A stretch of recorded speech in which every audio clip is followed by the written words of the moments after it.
Moving indoor seedlings directly outside is a fatal mistake. Sudden wind and harsh sunlight will violently snap fragile stems.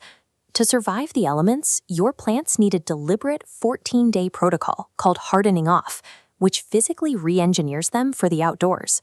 Before starting this process, verify two things. You have warm season crops like tomatoes ready to go, and your local last frost date has passed. Hardening off is a forced biological transformation. It triggers cellular changes that give your fragile seedlings the armor they need to survive. The timeline begins with days 1 and 2, which focus entirely on preparation rather than moving the plants.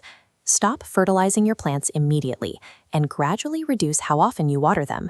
You want to cut back, but be careful not to let the foliage visibly wilt.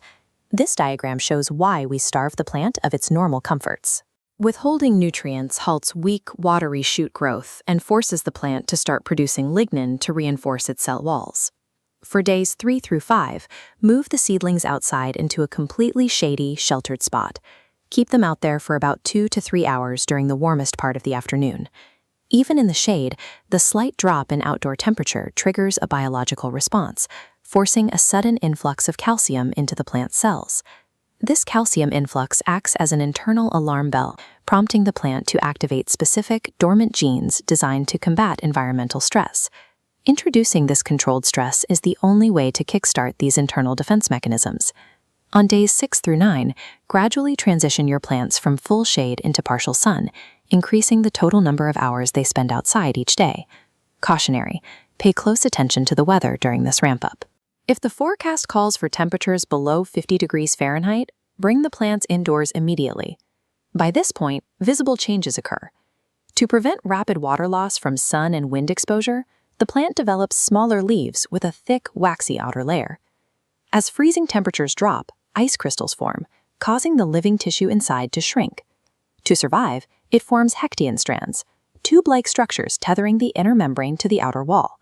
When ice melts, the cell rapidly expands, and these strands safely retract. Increasing outdoor exposure actively constructs these microscopic shock absorbers to defend against fatal temperature swings.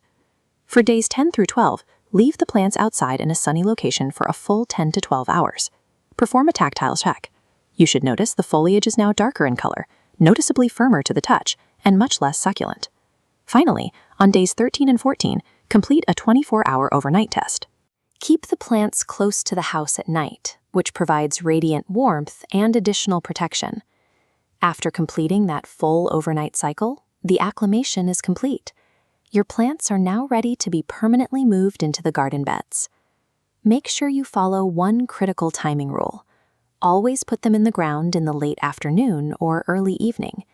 Evening planting gives roots the cool night to settle, avoiding harsh midday sun and ultimately preventing transplant shock. The careful, phased introduction of time and environmental stress has successfully prepared the plant for permanent placement in the soil. The seedling now possesses 3 permanent upgrades: waxy cuticles for water retention, a dense root system for pulling nutrients, and protective cellular antifreeze for unpredictable cold snaps. This new structural integrity allows the hardened plant to easily withstand harsh weather forces that quickly destroy indoor seedlings. Give your newly transplanted crops a good watering to settle the soil,